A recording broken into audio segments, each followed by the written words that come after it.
संसार का सारा काम करता हूँ आप लोगों की तरह, हर जिम्मेदारी पूरी करने की कोशिश करता हूँ आप लोगों की तरह, भगवान के चरणों में भक्ति करने की कोशिश करता हूँ आप लोगों की तरह, लेकिन मैं सब कुछ करता हुआ भी मैं कुछ नहीं करता।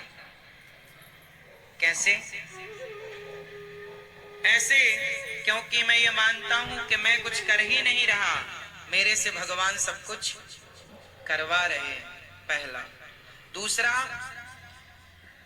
ये दास अनिरुद्ध, मैं मानता हूं, मैं आप लोगों को देखता हूं ना, तो मुझे आप लोगों में यही नजर आता, जब आप में से कोई रोता हुआ मेरे पास आता है, जब कोई रोता है मेरे सामने आकर, मैं बड़ी दुखी हूं, मैं बड़ा दुखी हूं, मैं बड़ी परेशान हूं, मैं बड़ा परेशान हूं, तो मुझे बस एक ही बात समझ में आती है कि ये दुखी और ये परेशान सिर्फ उस ईश्वर पे बस भरोसा नहीं है, और इन्होंने इस संसार को सही तरीके से जाना नहीं। आप अमेरिका जाएंगे ना, तो अमेरिका जाने के पहले वहां के रूल्स जान लीजिए। वहां का कानून, वहां का संविधान अलग है। हमारे भारत में तो कोई कहीं भी कचरा फेंक देता है, कहीं भी थूक देता है, कहीं भी खड़ा होकर सुसु कर लेता है। अमेरिका जैसे देशों में ऐसा करने पर फाइन हो सकता है। तो यहाँ के रूल्स अलग है, वहां के रूल्स। यहाँ तो आप लाल बत्ती क्रॉस कर देते हैं तो कोई बात नहीं, वहां तो बड़ा गजब का फाइन है। तो यहाँ के रूल्स अलग है, वहां के रूल्स। जब अमेरिका जाएं तो वहां के रूल्स फॉलो करने पड़ेंगे। उसी तरह जब संसार में आए हो तो संसार के रूल्स फॉलो करने पड़ेंगे। और आप लोग आ गए संसार में, लेकिन आपको संसार के रूल ही नहीं पता कि संसार का रूल क्या है। संसार का रूल क्या है, नियम क्या है? संसार का नियम है कि यहाँ जो आया है उसे दुखी होना पड़ेगा, और दुखी है। शर्त यह है कि आपको कोड़े भी पड़ेंगे और आपको रोना भी नहीं, आपको दुख भी मिलेगा और आपको रोना भी नहीं है। भगवान कृष्ण मंदिर में खड़े हैं, बांसुरी बजा रहे हैं और स्माइल है होठों पर। भगवान की स्माइल ये कहती है कि आप संसार में आए हैं, संसार में दुख ही दुख है, इस दुख में संसार में रहना है, लेकिन मुस्कुराते हुए रहना है, खुश रहना है। क्या करेंगे? रोते हुए नहीं, मुस्कुरा। ये संसार दुख का सागर है, लेकिन मुस्कुराते हुए चलना। आप लोग जो रोते रहते हैं ना, आपको रूल्स पता नहीं है कि संसार में रहने के तरीके क्या हैं। इसलिए भगवान बुद्ध जब आए तो ये ज्ञान हो गया उन्हें कि संसार दुखालय है। उनके सामने एक बूढ़ी अम्मा आई अपने मरे हुए बेटे को लेकर। गौतम बुद्ध भगवान बुद्ध के पास एक माँ आई, उनका बेटा मर गया, 5 साल का था। किसी ने बताया कि गौतम भगवान बुद्ध बड़े तपस्वी हैं और वो यदि कृपा कर दें तो तेरा मरा बेटा जिंदा हो सकता है, क्योंकि वो बड़े संत हैं और शक्तियां हैं उनके पास। जा, मरा हुआ बेटा लेकर के आई, चरणों में लेटा दिया। महाराज, मेरा बेटा चला गया, मेरे बेटे को आप अपनी शक्तियों से जीवित कर दो। मेरा इस बेटे के सिवा कोई नहीं है, मैं बड़ी दुखी हूं, मैं बड़ी परेशान हूं। भगवान बुद्ध भगवान ने कहा, ठीक है, मैं तेरे बेटे को जिंदा करूंगा, लेकिन तुझे एक काम करना पड़ेगा। तू जा गांव में और एक मुट्ठी सरसों लेकर आ, लेकिन सरसों के दाने उस घर से लाना, या चावल लेकर आ मुट्ठी भर। मैया को जगाओ।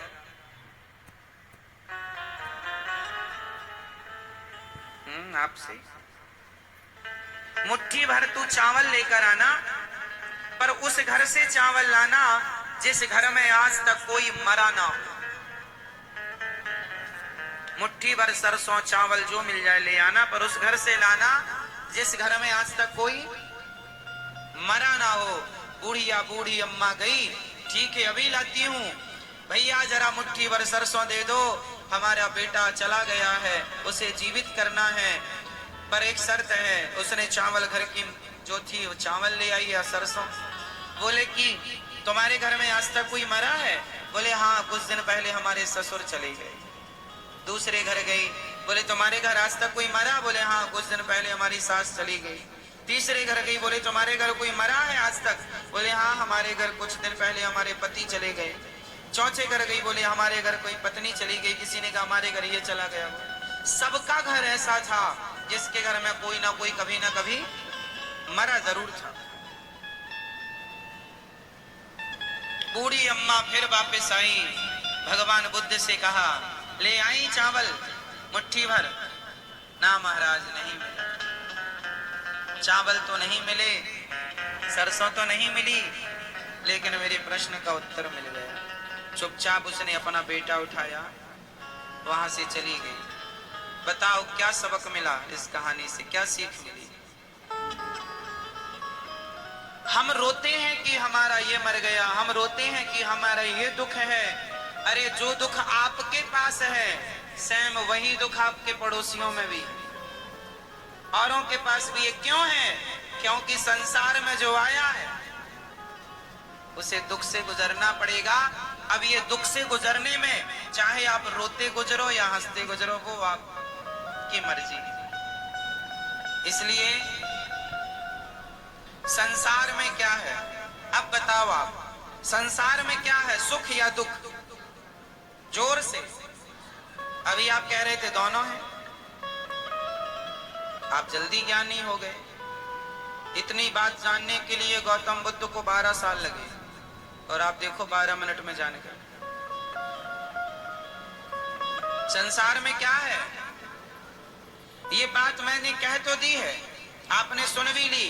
कभी घर में एकांत में बैठकर मेरी इस बात का खूब ध्यान से चिंतन करना कि क्या संसार में सचमुच दुख है, और जो सुख है वो कितनी देर का है। हड्डी चबा रहा है कुत्ता, लग रहा है कि बड़ा सुख है। एक छोटी सी कहानी सुना दूं और क्लियर करने के लिए, आपको जल्दी तो नहीं है? सुनो। माया, ईश्वर की माया का पर्दा ऐसा पड़ा है कि हमें सही सही दिखाई नहीं पड़ता। अब इस बात को और क्लियर करने के लिए मैं आपको एक छोटी सी कहानी सुनाता हूं, आपको पूरा क्लियर हो जाएगा, सारा दर्पण की तरह क्लियर हो जाएगा, स्पष्टीकरण। जो सो रहे हैं उनको जगा दो।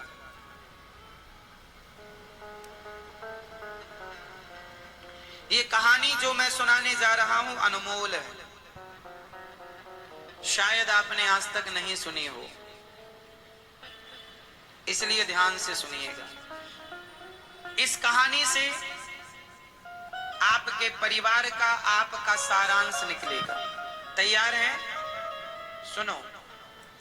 एक बार नारद जी ने भगवान कृष्ण से कहा कि हे श्री कृष्ण, मैं जानना चाहता हूं कि आपकी माया क्या है। आपकी माया क्या है? मैं देखना चाहता हूं आपकी माया को। कैसी है आपकी माया?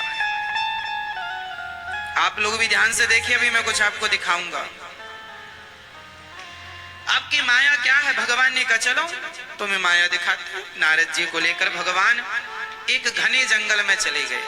भगवान श्री कृष्ण हैं और ये बात द्वारिका की है। जब भगवान द्वारिका के राजा थे, नारद जी भ्रमण करते करते द्वारिका गए। आज भगवान नारद जी को लेकर घने जंगल में भगवान प्रवेश कर गए।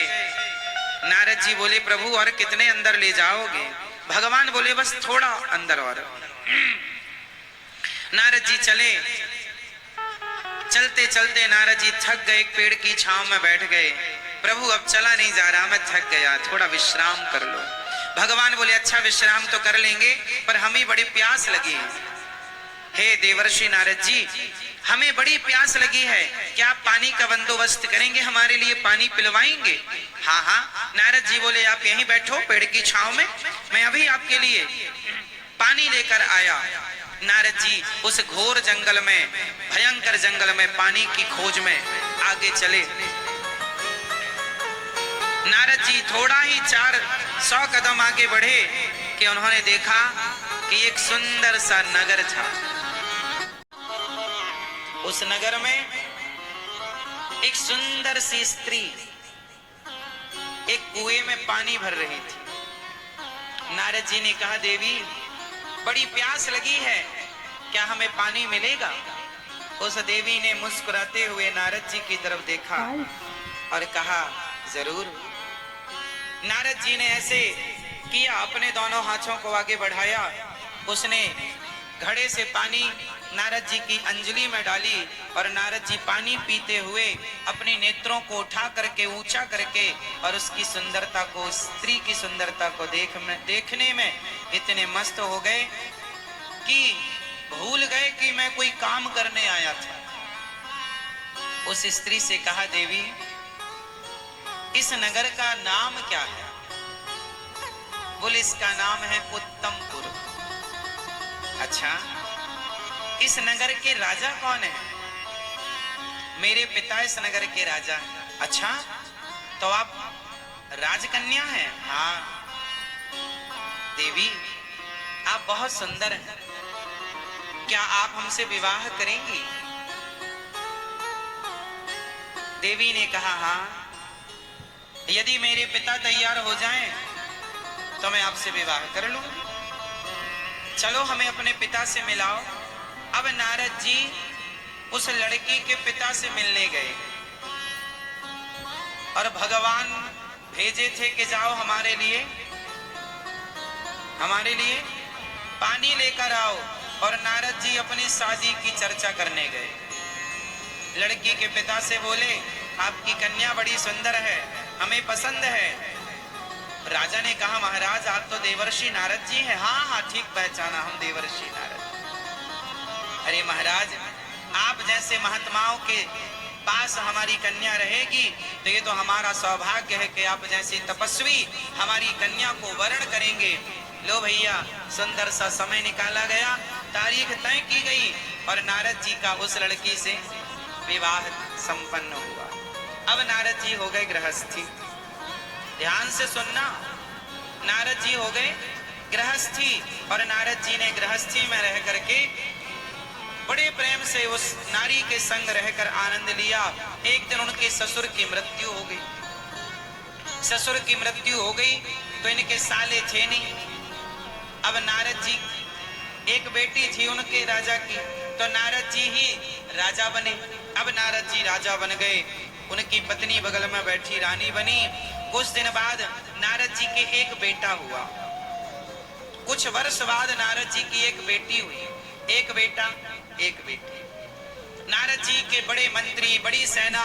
एक दिन नारद जी ने सोचा कि चलो जरा देखो कि हमारे राज्य के आसपास किन राजाओं का कब्जा है। तो मंत्रियों ने बताया, महाराज फलानी दिशा में फलाने राजा का कब्जा है, हमारे राज्य की कुछ जमीन पर कब्जा किया है। नारद जी ने कहा, सेना तैयार करो और उस राज्य पर आक्रमण करो, अब हम अपने राज्य का विस्तार चाहते। नारद जी क्या लेने गए थे? पानी, और राज्य का विस्तार करने में लग गए।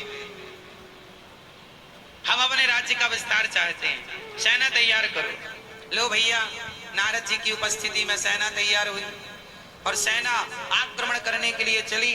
पर नारद जी आक्रमण करें उसके पहले सामने वाले राजा ने आक्रमण कर दिया और नारद जी की सेना मारी गई। नारद जी का पहला युद्ध था, कभी लड़े नहीं तो माला जपते रहे सारी जिंदगी, नारायण नारायण नारायण। और आज बाबा जी युद्ध करने चले हैं और जब युद्ध करने गए तो ये हार गए। सामने वाले राजा ने नारद जी को हराया और इनके राज्य पर कब्जा कर लिया। अब नारद जी भागे, अपनी पत्नी और बच्चों को लेके भागे नारद जी। अब भागते भागते भागते भागते एक जंगल में पहुंच गए। एक बेटी थी छोटी सी इनकी और एक बेटा था। बेटा थोड़ा बड़ा था, 5 साल 6 साल का बेटा रहा होगा, 3 साढ़े 3 साल की बेटी रही होगी। अब लो भैया, नारद जी पत्नी को लेके भाग रहे हैं, ना खाया ना पिया, बस भागा भागा भागा। सेना पीछे लगी है बंदी बनाने के लिए। अब नारद जी भाग भाग के चले, खाना पीना कुछ नहीं। पत्नी बोली भूख लगी है, बच्चे चिल्लाने लगे, रोने लगे। उस छोटी सी बच्ची को ना पानी मिल पाया, ना भोजन मिल पाया, बच्चे रो रहे हैं। अब नारद जी अपने बच्चों को जब रोता हुआ देखे ना तो वो भी रोने लग जाएं, लेकिन क्या करें।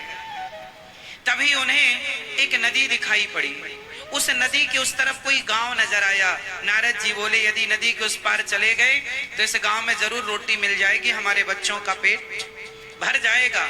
अब नारद जी उस नदी के पार जाने के लिए बंदोबस्त करने लगे। तभी उन्हें नदी के किनारे एक नाव नजर आई। कहीं बहकर पुरानी सी नाव आ गई। बहुत अच्छी हालत तो नहीं थी, पर नारद जी के बच्चे भूखे थे। अब नदी को पार करने के सिवा उनके पास कोई चारा ऑप्शन नहीं था। अब जैसे तैसे उसमें और लकड़ी लगा करके उसमें उसकी मलहम पट्टी करके नाव की, और नारद जी उस नाव में बैठे। बच्चों को बिठाया, पत्नी को बिठाया, खुद नारद जी नाव जागो चलाने लगे। नारद जी नाव चलाने लगे। दुर्भाग्य देखिए कि जब नाव बीच भंवर में पहुंची, बीच नदी में, तो नाव में पानी भरने लगा। और जब नाव में पानी भरा तो नारद जी घबराए।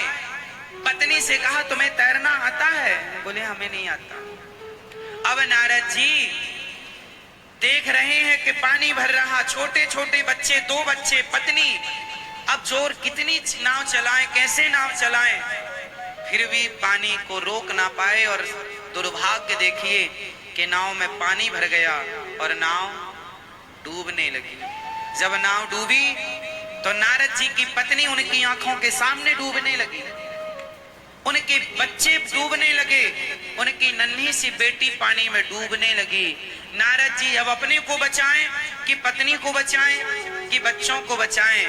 नारद जी तो जैसे तैसे किनारे लग गए, लेकिन बीच नदी में अपनी पत्नी को डूबता हुआ देखकर चिल्ला रहे, हे विधाता तू कितना निर्दयी, कितना निष्ठुर, इतना दुख दिया तूने हमें, क्या बिगाड़ा था हमने तेरा, कौन सा पाप किया था हमने जो तूने हमें इतना दुख दे दिया। हमारी पत्नी पानी में डूब गई, बच्चा पानी में डूब गया। चिल्ला रही है पत्नी, बचा लो स्वामी बचा लो, पर ये असमर्थ हैं उस डूबती हुई पत्नी को बचाने में। अरे कोई तो बचाओ, कोई नहीं आया। पत्नी डूब गई, बच्चे डूब गए, तीनों की मृत्यु हो गई। और नारद जी रो रहे हैं, हे भगवान तू बड़ा निष्ठुर निर्दयी है, क्या बिगाड़ा था हमने तेरा। नारद जी रो रहे थे, तब तक भगवान आ गए। भगवान ने कहा नारद जी पानी लेने गए थे, 1 घंटे से बैठे आपका इंतजार कर रहे हैं, आप लौटे ही नहीं। नारद जी को याद आया, हे प्रभु हम पानी लेने आए थे। हाँ। नारद जी बोले हमारी पत्नी डूब गई पानी में। ना भगवान बोले पत्नी, आपकी पत्नी? आप तो अभी पानी लेने गए थे 1 घंटा पहले, 1 घंटे से हम ही आपको ढूंढ रहे हैं। नारद जी बोले अभी 1 घंटा हुआ? हाँ 1 घंटे तो हुआ। बोले 1 घंटे में हमारे 2 बच्चे भी हो गए। भगवान मुस्कुराए, नारद जी यही है माया। आपने सवाल किया था ना कि प्रभु अपनी माया दिखाओ, अपनी यही है माया। जो आपका नहीं है आप उसके लिए रो रहे हैं, यही तो माया है। क्या वो पत्नी, क्या वो बच्चे, क्या वो राज्य नारद जी का था? बोलो बोलो। लेकिन नहीं था, लेकिन फिर भी उनने अपना माना और रो रहे हैं। जो आपका है ही नहीं आप उसे अपना मानते हैं। आपकी पत्नी आपकी नहीं है लेकिन आप उसे अपना मानते हैं। आपका पति आपका नहीं है लेकिन आप उसे अपना मानते हैं। आपका बेटा आपका नहीं है लेकिन आप उसे अपना मानते हैं। आपका शरीर, बेटा पत्नी छोड़ो, ये शरीर आपका नहीं है लेकिन आप इसे अपना मानते हैं। ये शरीर आपका था तो आंखों में कम दिखने लगा, रोका क्यों नहीं? कानों में कम सुनाई पड़ने लगा, रोका क्यों नहीं? शरीर बुढ़ा हो गया, रोका क्यों नहीं? आपका नहीं था लेकिन आप मानते रहे, यही तो माया है ईश्वर की।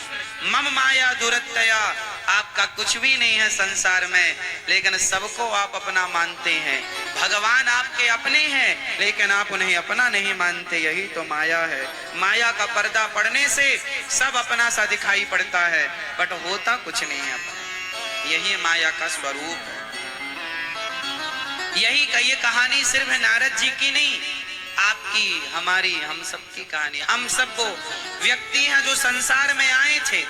नारद जी आए थे पानी खोजने, जल की खोज करने, जल लेने, उलझ गए।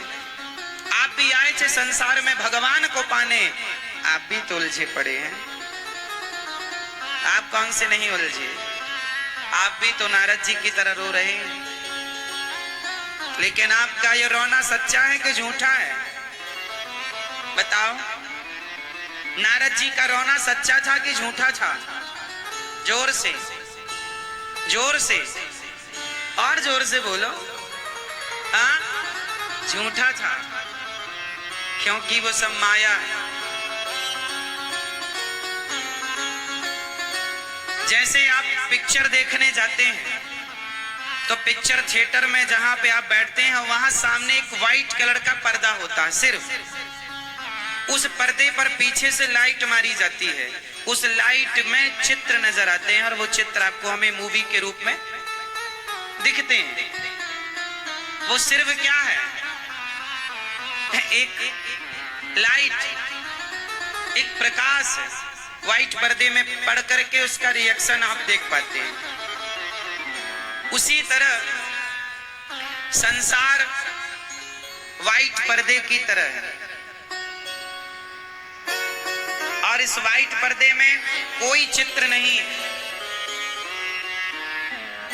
उस कैसेट में जो जो भरा होता है वो उसमें दिखाई पड़ता है। उसी तरह आपके मन में जो जो भरा पड़ा है कई जन्मों से, वो आपको यहाँ भासता है, दिखता है, लगता है। होता कुछ नहीं है, सब वाइट है, ये सफेद है, कुछ नहीं है। प्राण निकल गए, कुछ नहीं बचा। जैसे छोटे छोटे